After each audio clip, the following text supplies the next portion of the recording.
तेरे मखना च हस के एक पल इधर तकना क नजरा रस नैना दा।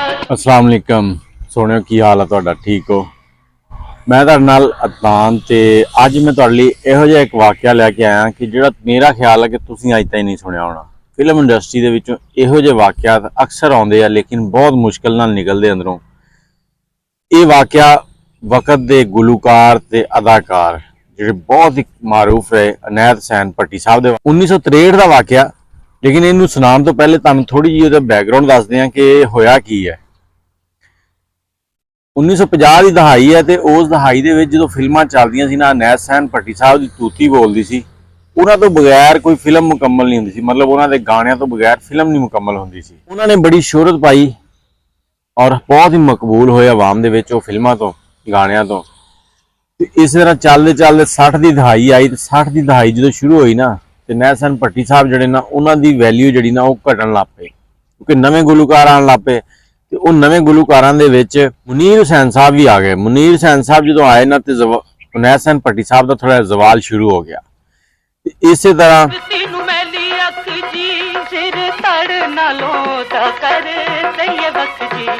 1963 दे विच एक फिल्म बन रही सी चाचा खामखा। चाचा खामखा फिल्म जिहड़ी ब्लैक एंड वाइट सीगी ते इहदे च मुनीर हुसैन ते अनैत हुसैन भट्टी साहब दे उत्ते गाना सी। ओहदी रिहर्सल हुंदी सीगी ते उहदे विच जिहड़ा अनैत हुसैन भट्टी साहब दे नाल जुल्म कीता गया, उस तो दिल बर्दाश्ता हो के ना उन्होंने फिल्म इंडस्ट्री छड्ड दित्ती। उन्होंने कहा मैं इत्थे काम ही नहीं करना। ते ओह वाकिया की सीगा, मुनीर हुसैन साहब जिहड़े सी ना ओह लाहौर दे रहण वाले सीगे ते लाहौरों सवेरे उठ के स्टूडियो आ गए, रिहर्सल हुई, शाम नूं चले गए। ते अनैत हुसैन भट्टी साहब जिहड़े सीगे ओह गुजरात दे रहण वाले सीगे। उन्होंने गुजरात तो आना, टाइम भी लगना, ते पुराने गुलूकार भी सीगे, अदाकार भी सीगे, लेकिन उन्हां दी वैल्यू घट सी। इत्थे जिहड़ी जुल्म वाली गल सी ओह इह सीगी कि जिहड़े मुनीर हुसैन साहब सीगे उन्हां नूं दिहाड़ी जिहड़ी 5 रुपए मिलदी सी ते अनैत हुसैन भट्टी साहब जिहड़े सी ना उन्हां नूं दिहाड़ी मिलदी सी 3 रुपए। ये वाकिया वजीर अफजल साहब लिखते ने, म्यूजिक कंपोजर, ते उन्होंने ये सारी तफसील लिखी कि इस तरह होया ते भट्टी साहब ने फिल्म इंडस्ट्री छड्डी। हुण जो भट्टी साहब ने देखा कि इत्थे उन्हां नूं कह लो कि इंसल्ट की जा रही है। एक पुराने अदाकार आ, पुराने गुलूकार आ, ते उन्हां दी दिहाड़ी 3 रुपए ते जिहड़ा नवां आने वाला उन्होंने 5 रुपए मिल रहे हैं। तो इस तो दिल बर्दाश्ता होंदियां होया उन्होंने अपना ये फिल्मी जिहड़ा कैरियर सी ना खत्म कर दिता।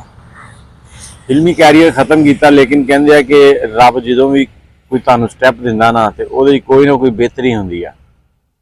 भट्टी साहब जो उत्थों निकले आ ते निकल के उन्होंने पिंड गए तो वह जमाना जिहड़ा सी ना उदों मेलियां दा सीगा, हर पासे मेले लगदे सीगे। मैं अपनी जिंदगी च मेले लगदे वेखे ते अजकल दे बच्चों नूं तो पता ही नहीं मेले की हुंदे आ।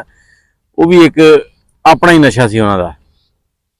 ते उस जमाने दे 4-5 जिहड़े अवामी गुलूकार सी ना उन्हां दी तूती बोलदी सी। ओह किहड़े सीगे? बागी बुलबुल बोले सदन बाग बहार, आलम लोहार, आशिक जट, बाली जट्टी ते मंजूर चिल्ला।